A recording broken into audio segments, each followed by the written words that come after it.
it's just wonderful to see such an exceptional group of people here tonight for the Denver Foundation's annual Individual Leadership Award program. For the last 89 years, the Denver Foundation has been celebrating community leadership in many different ways. We've been a place where leaders give their service to the community.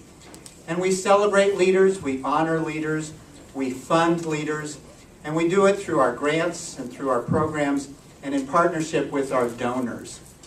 Tonight, in partnership with Ambassador Swanee Hunt and the family and friends of John Parr and Sandy Widener, we're going to recognize some truly extraordinary premier and emerging leaders in our Metro Denver community. Before we do that, I'd like to introduce one special guest, a member of the Denver Foundation Board, Harold Fields. Harold, if you could raise your hand. Thank you for being here.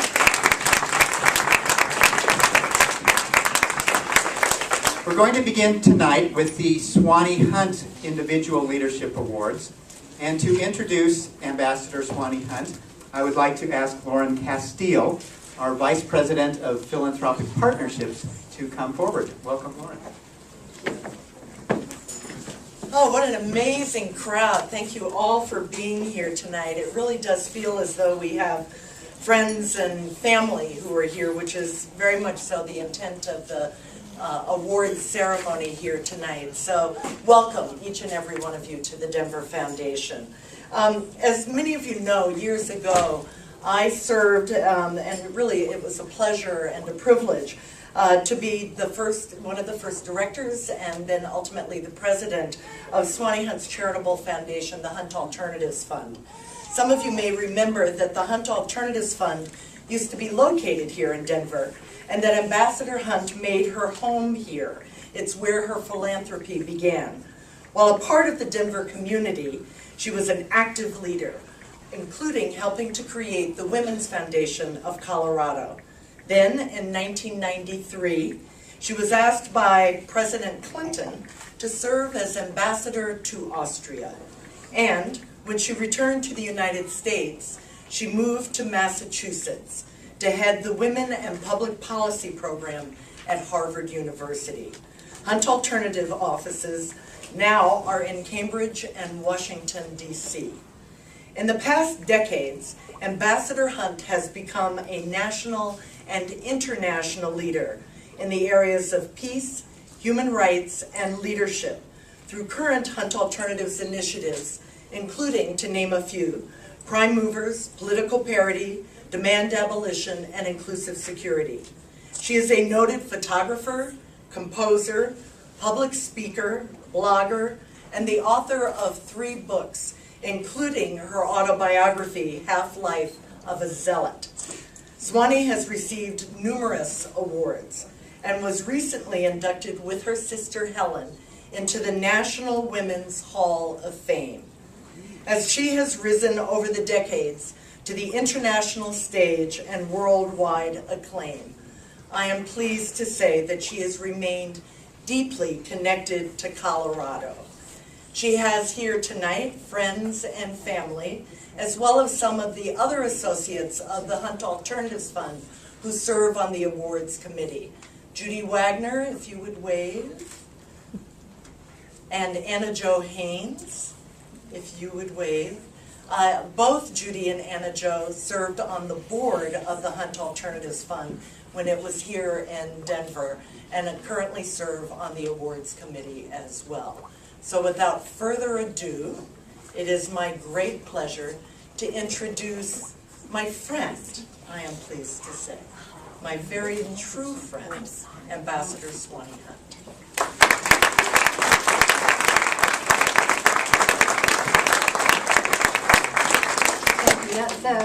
The meaning there, when she said my friend, and then she looked at me like, yeah. Because when we did the interview, Lauren said to me, after I was asking her a bunch of questions, I said, well, do you have any questions for me? This was in terms of her coming over to head up the foundation, Hunt Alternatives. And she said, yes, I have one question. And this is true Lauren style, for those of you who know her. She said, so are we going to be friends? Whoa, you know, like, how does that work? You know, I think I'm going to hire her, but I don't know if I'm going to hire her now. But and I said, well, you know, Lauren, I mean, I'm sure we'll be friendly, but I mean, I can't tell you that we're going to be friends. I really, you know, this is about becoming the executive director of our foundation.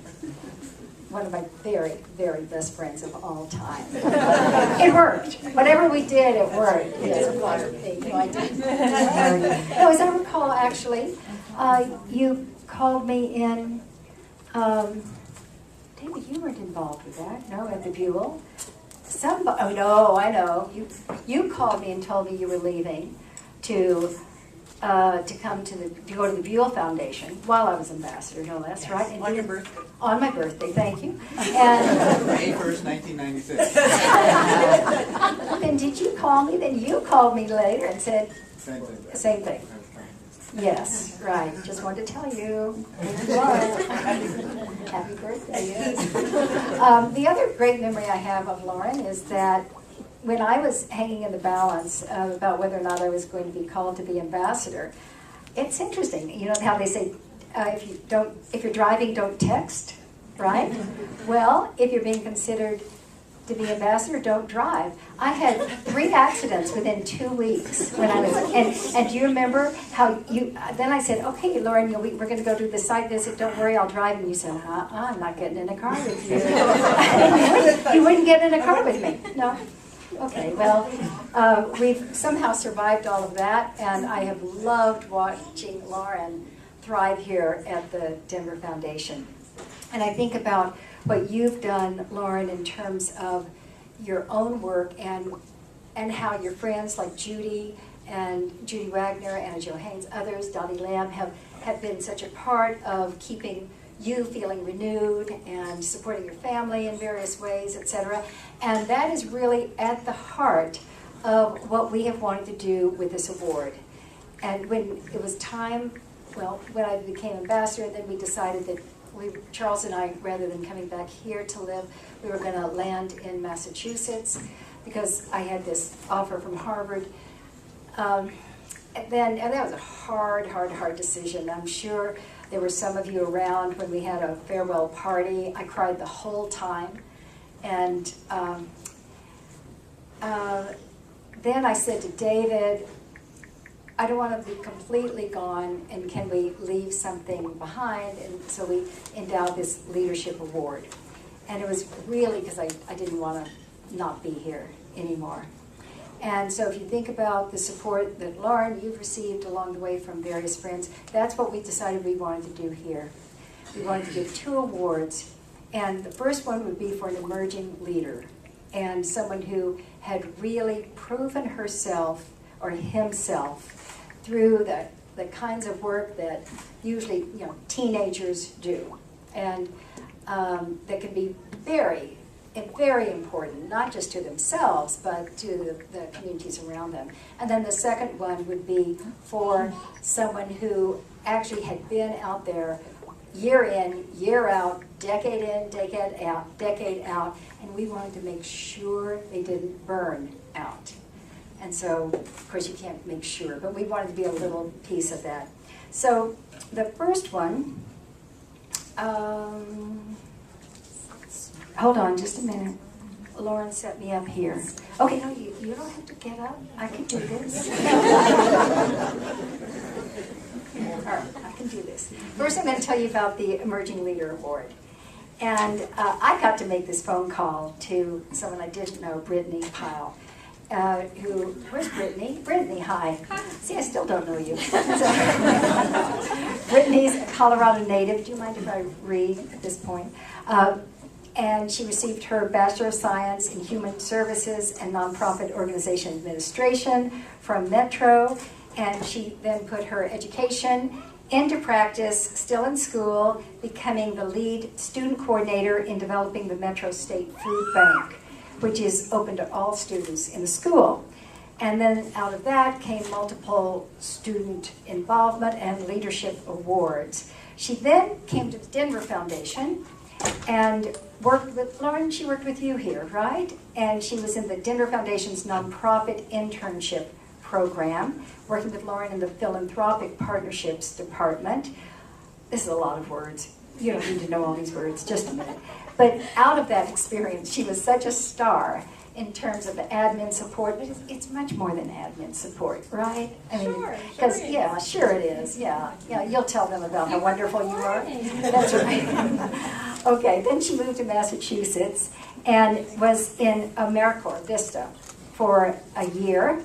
And she was a volunteer coordinator there for Horizons for Homeless Children. And this one is really, really important to me because of my work here in Colorado with homelessness. And she managed 235 people who volunteered to play with the homeless children in the shelters, which I think is really, really beautiful. Then she came back to Colorado, worked with the National Stroke Association from 2011 until just recently as the volunteer program and administrative coordinator. And there she identified and implemented all kinds of projects for volunteers that helped staff execute their programs, in addition to managing their program recruitment and retention and training for in-office and countrywide opportunities. And I'll tell you all, managing the retention, I mean, you can't put a value on that. That is golden.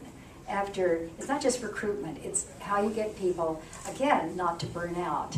And that's wonderful that you have learned some of those lessons. And I hope that as you go on in your career, when you're feeling like, I've got to get out of here, that you'll take a step back and think about all the work that you did to help on the retention end of this experience. Now, she's new at the American Heart Association as the executive assistant to the regional vice president. That is fabulous, fabulous next step for you. She's also involved in the Young Nonprofit Professionals Network here in Denver and was an inaugural fellow in their leadership program. How many fellows are there?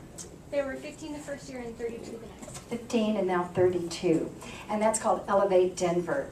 And she's on the board of the Basic Human Needs Advisory Board and the Denver Foundation and on the Silent Auction Committee at Historic Grant Avenue Community Center. This woman, oh, and then it says off the clock, right? This energetic young woman cares for her family and is involved in the community committee for her homeowners association. Of course you are.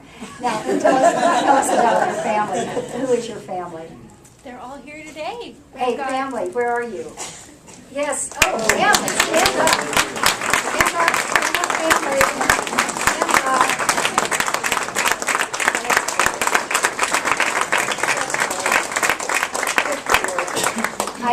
May I guess that someone wrote down here that she helps care for you.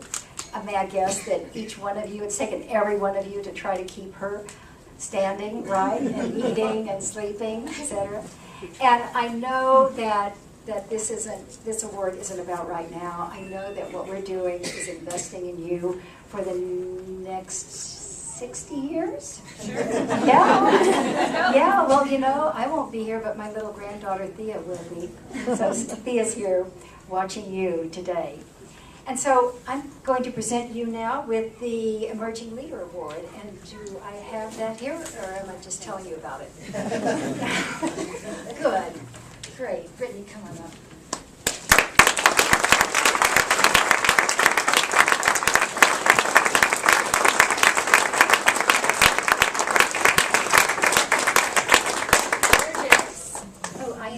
Yes, you are. Thank you all for being here, and thank you, Swanee, for that wonderful introduction. Sure. One year in an annual performance review, a supervisor handed me a page and asked me to read it over as we began. It was a wiki page about servant leadership. It's defined by the natural feeling that one wants to serve first. The highest priority for these leaders is to encourage, support, and enable others to unfold their potential. This leadership style holds characteristics like empathy, stewardship, and identifying ways to build a community. I'd never thought to ask myself what kind of leader I was, or what characteristics it takes to become one. We all have the potential to become leaders. and to truly be the change we wish to see in the world. I've learned from experience that it is entirely possible to create your own path by recognizing opportunities and creating your own. My sister says we are always little girls with big dreams. I say we've always followed them. You can learn key lessons about leadership and who you want to become from your friends and your family. Mine have taught me about making decisions to encourage, support, and enable each other. So I've become a servant leader because I hold the same values for my family as I do my community. Thank you to each of my friends and family here for helping me define my path and who I can be. And thank you to the Denver Foundation and Swanee for allowing me the opportunity to become a leader in my community. Nevaeh, I can't wait to see what kind of leader you become. For now, be a little girl with big dreams. Thank you all.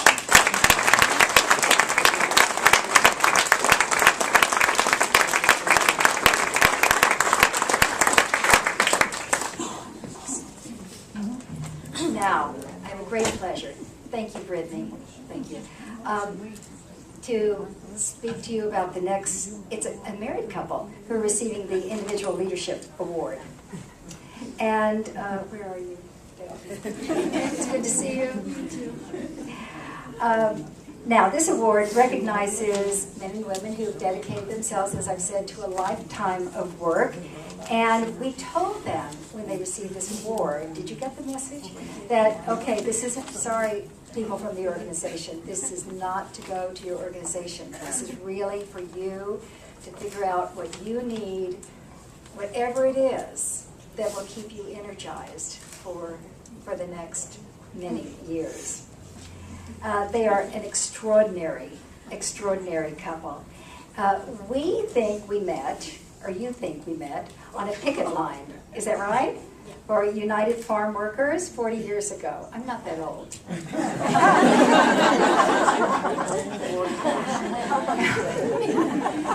And Lauren thinks that Hunt Alternatives Fund was one of your first supporters in 97. Okay, so that's quite wonderful. Their first major victory resulted in the 1982 Supreme Court decision against a Texas law barring undocumented immigrant children from public schools. And now, under the Plyer versus Doe, all children, including those who are without documents, are eligible for public education in the United States.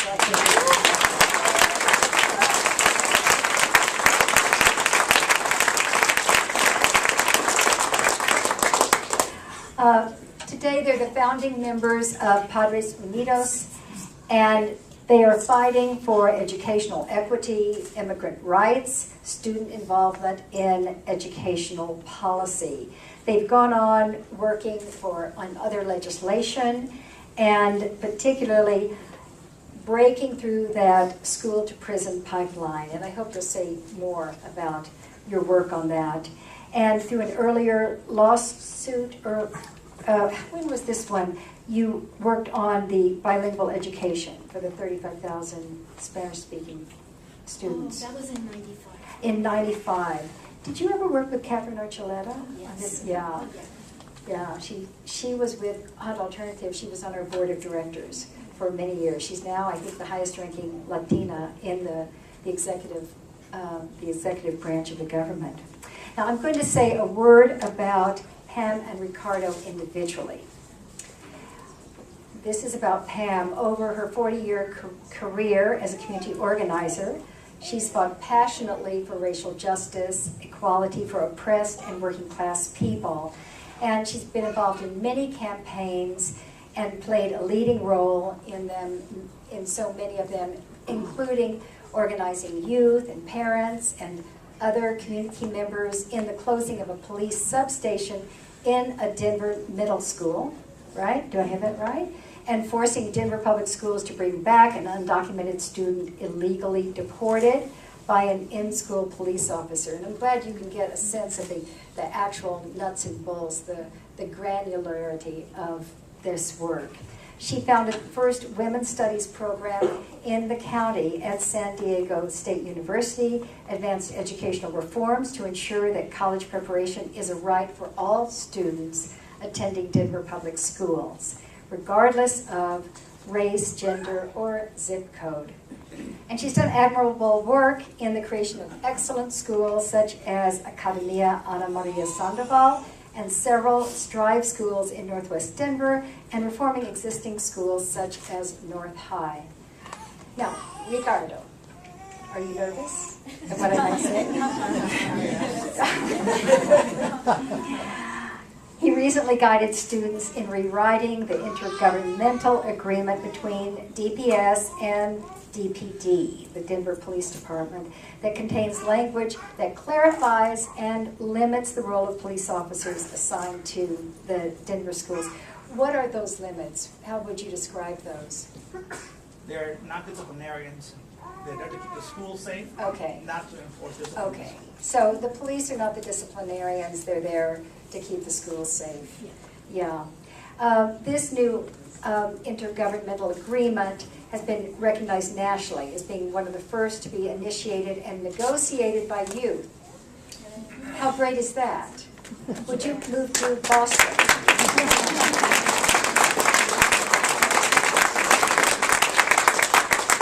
Ricardo was a member of the School Discipline Consensus Project with the Council of State Governments Justice Center, and they've just released your report in June, right? With strategies for reforming school discipline. He's presently a member of the Colorado team that's working with 46 other states to find ways to implement these strategies at a state level.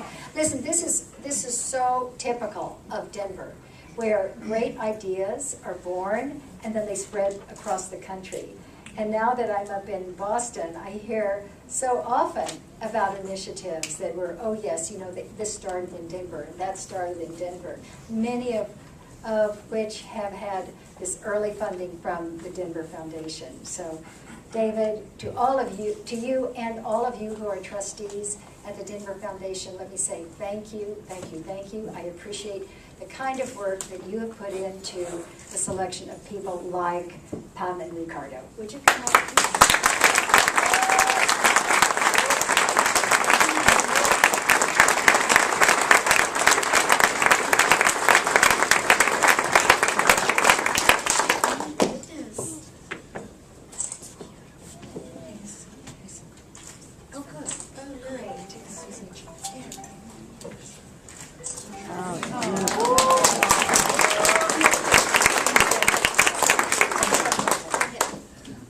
These beautiful platters I picked up the other day from DAVA, Downtown Aurora Visual Arts, and Susan Jensen, who's the executive director of DAVA, is standing in the back and recently participated in Artworks, Movement Alternatives up in Massachusetts as well, so the circle continues to be completed. But these were made by Jonathan Bello at DAVA from the time, well, DAVA, let me put it this way, it was made by Jonathan Bello, but he was at DAVA from the time he was 11 or 10 years old until the time that he was a junior in high school. He graduated from high school in 2012, and he was in the studio the entire time and became a junior staff member when he was in the 9th grade. He was a regular visitor to the studio and loved ceramics. 3 of his other siblings ended up picking up his passion and coming to DAVA as well, and he created these platters as a part of a wellness project, and they were used to serve snacks that demonstrated the 5 food groups. So you see the carrots and for those of you who are not familiar with DAVA, it's a youth arts organization whose mission is to strengthen the community with youth as their partners. For 21 years, at-risk youth in urban Aurora have come to DAVA Studios for after school, eager to gain skills and talents in a safe and stimulating environment. So you may keep this information. And in addition, I believe DAVA was first funded by Hunt Alternatives Fund in 1996. I want to thank Swanee Hunt and the Denver Foundation. David, your foundation has been such a supporter of everything we've done. A quick story. In the late 90s, was it the 90s? Yes. Elsa Olguin, who now works at the Rose Foundation, Elsa came to a house meeting that Padres was holding on the north side, now called Highlands. Oh, I have Monica Acosta here. She started with us when she was a sophomore in high school at North, graduated as an undocumented student, went on to graduate with very, very high honors at DU, and is now leading work at Padres Unidos.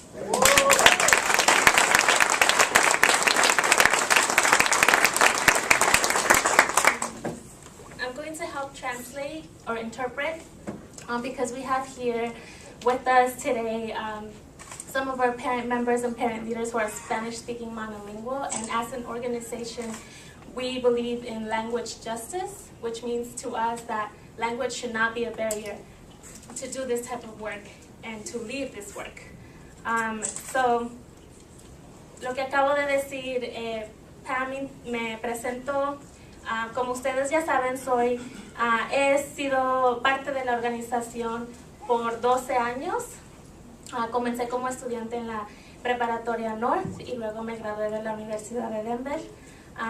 Pam comenzó solamente dando las gracias a Swanee Hunt y a la Fundación de Denver, The Denver Foundation.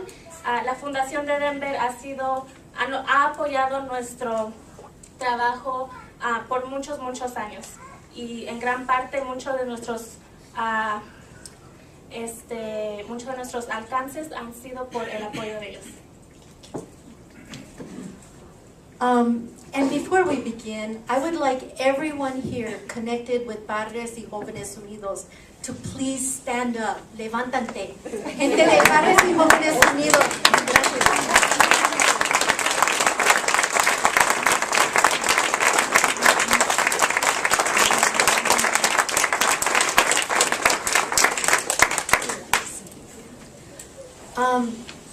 I'd like to say that it's an honor to receive this award, Swanee. It is.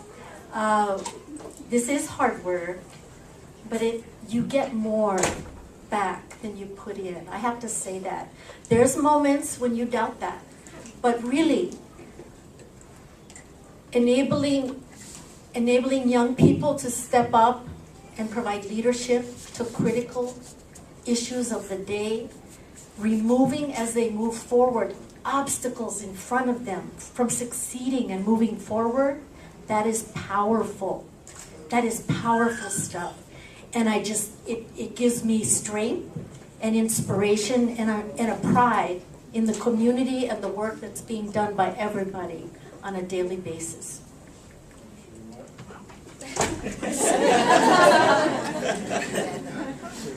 I'm not a professional interpreter.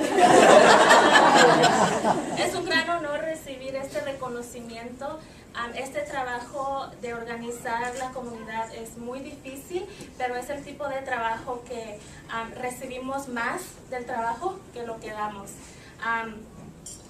Algo que hacemos nosotros es trabajar con los jóvenes, con los estudiantes, para que ellos mismos eliminen las barreras que ellos enfrentan, y lo que hacemos es algo muy conmovedor, es algo muy poderoso. Thank you. And in closing, I really believe in my heart in building a movement for democracy, for justice, for equity. Is this on?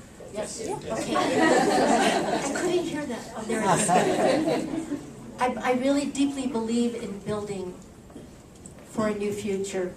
We're not living in a real democracy right now. That's my belief. And to have youth leaders and young mothers come forward and pick up the banner of fighting for democracy and justice is critical.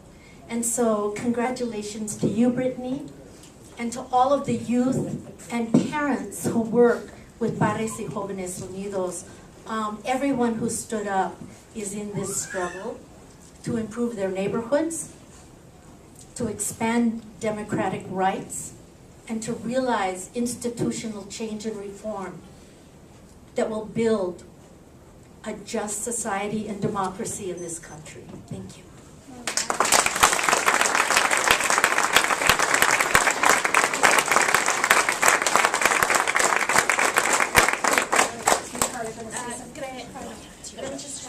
Creemos que ahorita no estamos viviendo en una democracia en este país que es justa.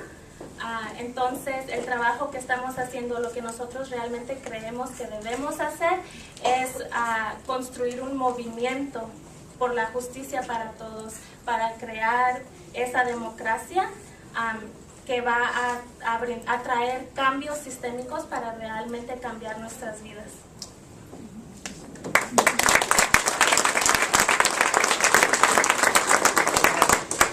Just to add, a brief on our work around ending the school to jail track, y un poco más sobre la campaña de eliminar, digamos, la vía de la escuela a la cárcel.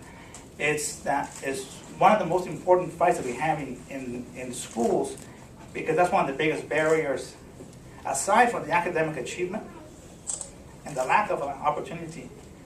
And we look at the obstacles that keep students from succeeding, and one of the biggest ones is the constant suspension and expulsion of students, and then calling the police on things that should not be called for. Así que en nuestro trabajo, esta campaña de eliminar esa vía a la cárcel es muy importante porque a veces es más importante que el alcance académico, porque esto tiene un impacto muy grande para los estudiantes cuando son introducidos a las suspensiones, expulsiones y más a la policía. Así que esta campaña es algo que tenemos que tener constante hasta que todo estudiante tenga, digamos, la oportunidad igual en las escuelas. And so this campaign is really important because then all kids should have the equal opportunity in the schools. And this barrier, and it's a serious barrier, that's what we took our local work from one school to the district, to the state, and then to the nation, and then came back to the county and worked out the agreement with the police to stop ticketing their kids for stuff that just is teenage behavior, not criminal behavior.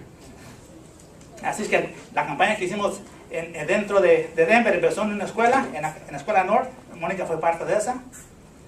La tomamos en una escuela, fuimos al distrito, después al estado y después al país para hacer estos cambios, y después regresamos otra vez a Denver para llegar a un acuerdo con la policía de Denver de que no le diera infracciones a los estudiantes dentro de las escuelas por acciones que son, en verdad, es un comportamiento juvenil, no son crímenes.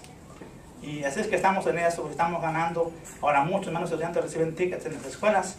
So we are making progress. There's less police involvement in the schools. There's less tickets. There's less out-of-school suspensions. There's less expulsions. But we have a long way to go because even now, the ones that are targeted the most are blacks and browns. And transgendered, queer folks, and students with special needs.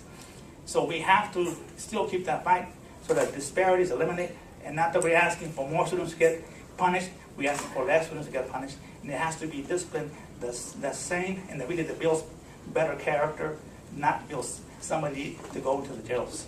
Así que esta campaña es muy importante porque queremos, y aunque hemos ganado mucho, es algo que en verdad todavía afecta a muchos de los estudiantes afroamericanos y a mexicanos y chicanos y a gente con discapacidades y también a otra gente. Así que no queremos que esto siga así y vamos a seguir con los cambios. Thank you.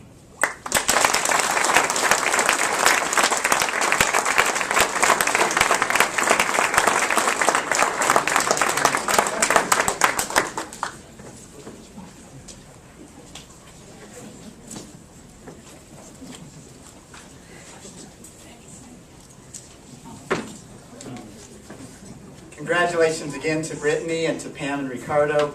And Swanee, thank you so much for the many gifts you've given to help leaders in our Metro Denver community. We really, really appreciate your generosity.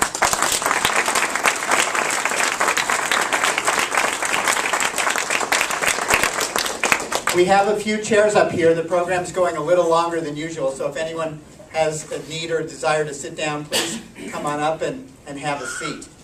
I'm now honored to present the John Parr and Sandy Widener Civic Leadership Award. And usually when we present the Parr-Widener Awards and the Swanee Hunt Awards, they have little in common, but tonight is very different and very special.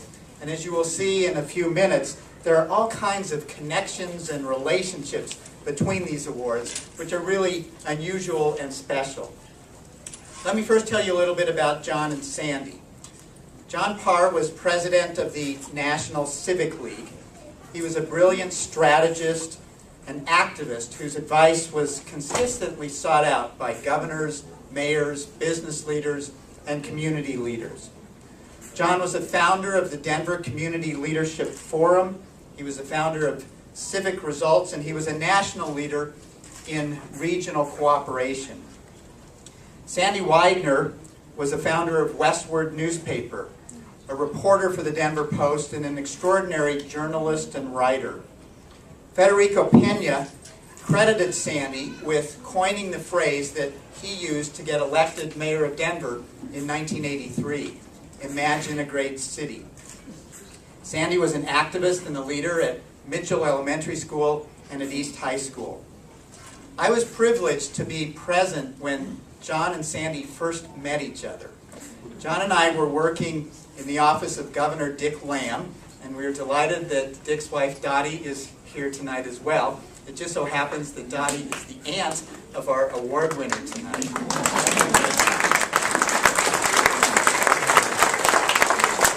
So John and I were working in the governor's office, and Sandy, a reporter for Westward, came in to interview John.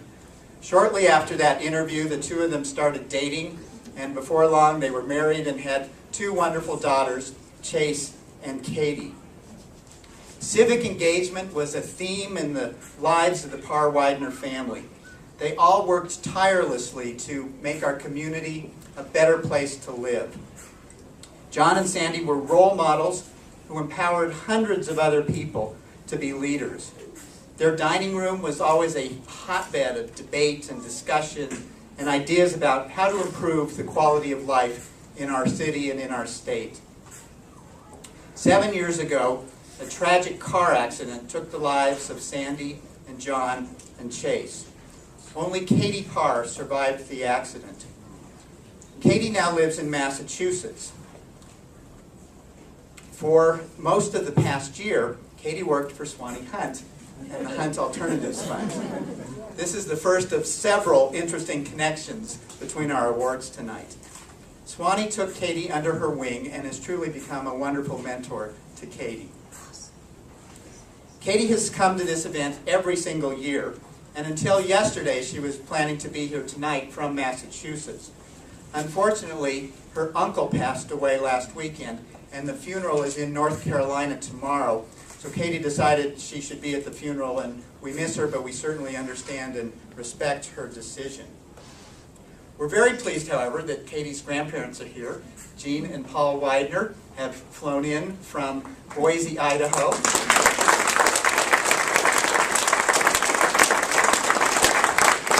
And we thank you so much for taking the trip to be here tonight. The deaths of Sandy, John, and Chase were a huge blow to me personally and a huge loss to our community and beyond. A few days after the accident, the Widener and Parr families decided to establish a memorial fund at the Denver Foundation. They named it the John Parr and Sandy Widener Civic Leadership Award. Each year, the award is given to an individual who exemplifies the community spirit of Sandy and John and Chase. So tonight is both uplifting and bitter at the same time. The winner of this year's John Parr and Sandy Widener Civic Leadership Award is Jamie Laurie. Usually when I introduce an award winner, I write my own remarks about their background. But in this case, I could not possibly do that. The reason is that Jamie is a writer and a poet, and he describes his background far more eloquently than I ever could. So if you'll indulge me, I'm going to read to you what Jamie wrote to me. Jamie Laurie moved to Denver from Texas when he was 5 years old. His family joins Capitol Heights Presbyterian Church, where he remains an active member today. He attended Denver Public Schools, graduating from East High School in 1996. So you can figure out how old he is. He received a degree in African American Studies from Brown University, and then spent 3 more years in Providence, Rhode Island, just like Brittany, as an AmeriCorps Vista at an organization called Youth in Action, which develops leadership through youth-run programs. During this time, Jamie began recording and performing hip-hop music under the stage name Johnny Five. In 2004, he returned to Denver to pursue music more seriously, joining his childhood friend Stephen Brackett to revamp and relaunch a band from their high school years known as Flowbots. They also created a peer-to-peer voter education and engagement project called Voter Cruise, which organized the creative community to participate in the 2004 election. From 2005 to 2007, Jamie worked as a paraprofessional at East High School, taking on many different roles. He coordinated the peer tutoring program, the Link Crew peer mentoring program, and the A+ Angels program, which we heard about last year at this event. That program matched incoming students with volunteer community mentors, and 2 of those mentors were Sandy Widener and John Parr. In 2007, Jamie and his bandmates, with support from the Hunt Alternatives Third Generation Fund, created Flowbots.org. The Hunt Alternatives Third Generation Fund is a philanthropy run by Swanee's children, and Lillian, who is here tonight, was one of the key supporters of Flowbots.org. Another connection between Swanee Hunt and the Parr-Widener family. Flowbots.org, which Lillian helped to create, was a nonprofit organization that ran music-based programming at the Denver Children's Home and organized music fans to do voter registration work. Jamie served on that organization's board until 2012. Flowbots.org has continued to thrive since that time and is now known as Youth on Record. They run programs in the youth media studio that it created at in the La Alma neighborhood in Denver. In 2008, the Flowbots song Handlebars went platinum, and on YouTube it has 18 million hits right now. The band received a record deal and began touring throughout the U.S. and overseas. They appeared on late-night programming, including The Tonight Show and Late Night with Conan O'Brien. They performed at demonstrations and events, including a march by the Iraq Veterans Against the War during the 2008 Democratic National Convention, and a demonstration against Arizona's immigration law. They've released 3 full-length albums and continue to tour. Currently, the Flowbots are developing a project called No Enemies, examining and expanding the tactical role of song and chant in social movements, especially the climate justice movement and the movement to address police violence and youth criminalization. Another connection. In addition to Flowbots, Jamie is focused on possibilities for building community resilience in multilingual neighborhoods. He's living in the vibrantly diverse Aurora Arts District, right near Dava, where he runs a weekly English-Spanish language exchange. Spanglish too, I'm sure there's a lot. And let me say, bienvenido a nuestros huéspedes que hablan español. Es un placer tenerlos aquí en nuestra oficina.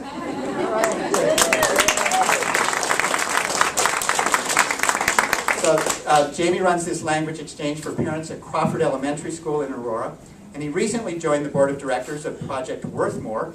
People are here from there tonight. And they provide English and literacy classes and other services to refugees from Burma and beyond. Jamie plans to release a Johnny Five solo album next year, which I'm sure will thrill many people here in the audience and elsewhere. The leadership that John and Sandy demonstrated is exemplified beautifully by Jamie and what he does.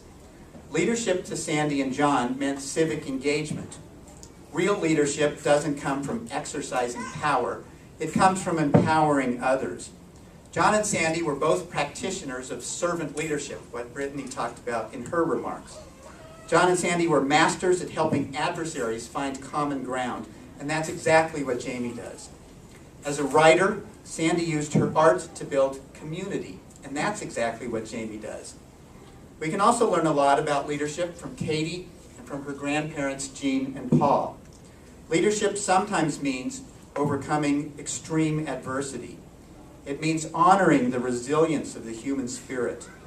The wonderful family and friends who have supported Katie and Jean and Paul show the kind of leadership that John and Sandy nurtured and fostered.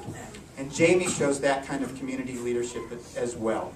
So it is my great pleasure to present the 2014 John Parr and Sandy Widener Civic Leadership Award to Jamie Laurie.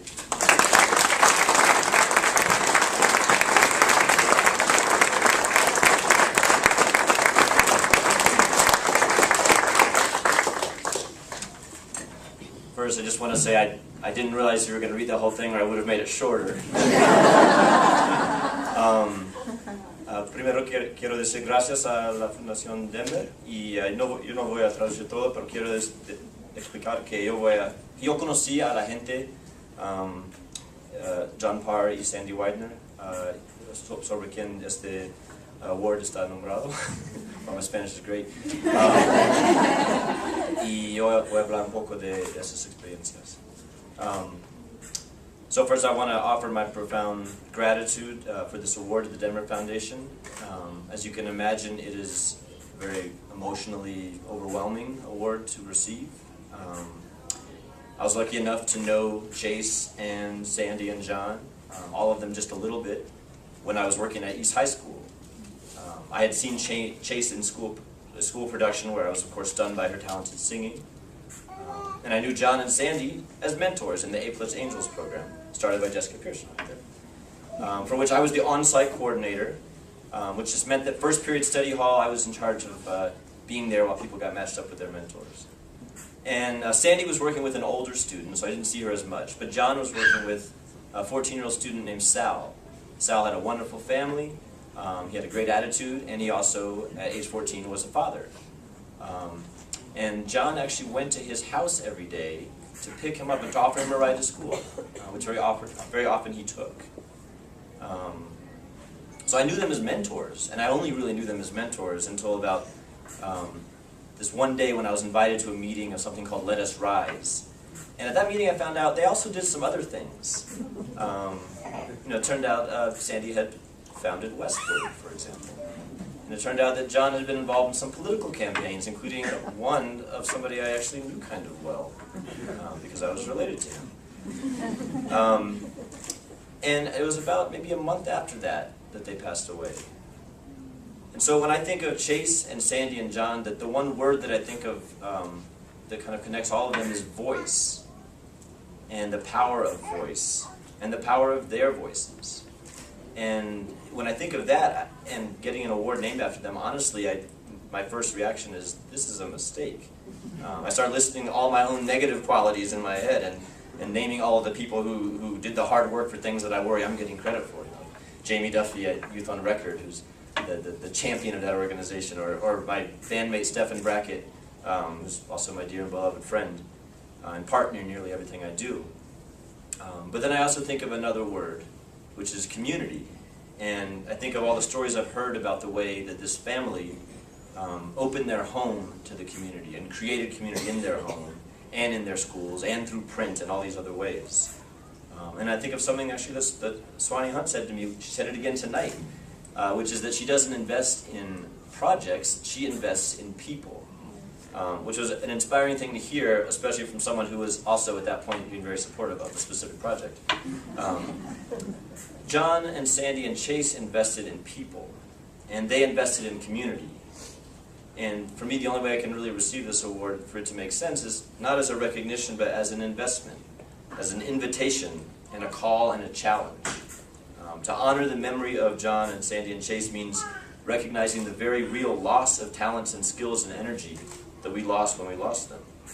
And then recommitting ourselves to using our voices to build those sorts of communities that they would be proud of. So that is my commitment, and you are my community. Let's raise our voices together. Once again, my sincere thanks.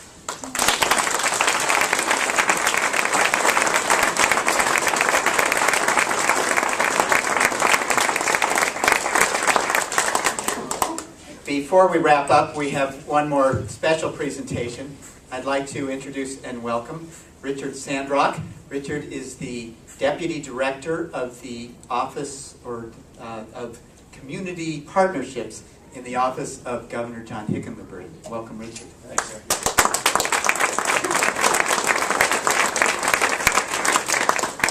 Thank you all for having me here tonight. Jamie Van Leeuwen, who many of you know and like and respect, was supposed to be here, was excited to be here, wanted to be here, and at about 4:30 this morning I got an email from him saying that the governor asked that he go somewhere with him in Colorado today. I think there's some, I don't know what's going on with the governor these last couple weeks, there's something going on. But Jamie is assisting him with that right now, so you got me. I have with me a proclamation from the governor that I'm going to read right now, proclaiming today Jamie Laurie Day.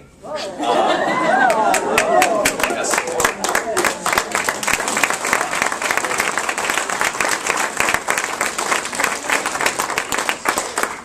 Just so you know, tomorrow is New Balance Sneakers Day. And yesterday was Camera Tripod Day.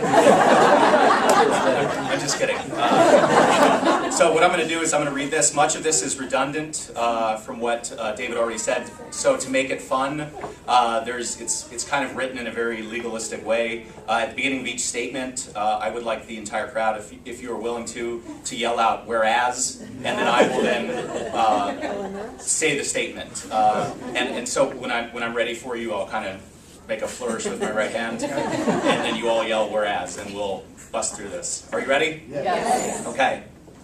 Whereas Jamie Laurie attended Denver Public Schools, graduated from East High School, and received a degree in African American Studies from Brown University, and whereas he spent 3 years in Providence, Rhode Island as an AmeriCorps Vista and a youth leadership development program, and whereas he began recording music under the stage name of Johnny Five and returned to Denver, where his childhood friend, Stephen Brackett, he reformed a band from his high school years called the Flowbots, and whereas in 2007, he and his bandmates, with the support of the Hunt Alternatives Third Generation Fund, created Flowbots.org, a nonprofit organization which ran music-based programming at Denver Children's Home and organized music fans to do voter registration work, and whereas when in 2008 the song Handlebars,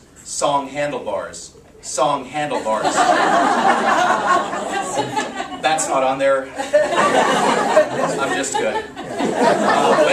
Went platinum and the band received worldwide recognition and fame. He and his bandmates continued to connect their music with social movements, and whereas he and the Flowbots continue to release albums and tour while supporting the evolution of Flowbots.org to become youth on record, running programs in the Youth Media Studio and the La Alma neighborhood of Denver, and whereas Jamie Laurie today receives the John Parr and Sandy Widener Civic Leadership Award in recognition of his outstanding and sustained service to the Denver metro community, and whereas this is the last one. John Parr and Sandy Widener were outstanding citizens of Colorado, and this award recognizes people like Jamie Laurie who exemplify their spirit of leadership and passion for improving the Metro Denver community. Therefore, not me, John W. Hickenlooper, Governor of the State of Colorado, do hereby proclaim October 16th, 2014, Jamie Laurie Day.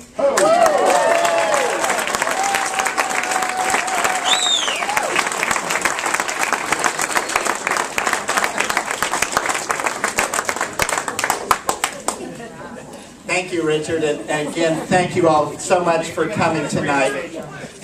One of the best things about working at the Denver Foundation is that we get to connect with people like Brittany and Jamie and Pam and Ricardo, just extraordinary leaders in our community. It's a true privilege to be able to work with them and share the wonderful work that they do to make our community a better place. I would encourage all of you to stay, have some drink and food and conversation, and again, thank you all so much for being here.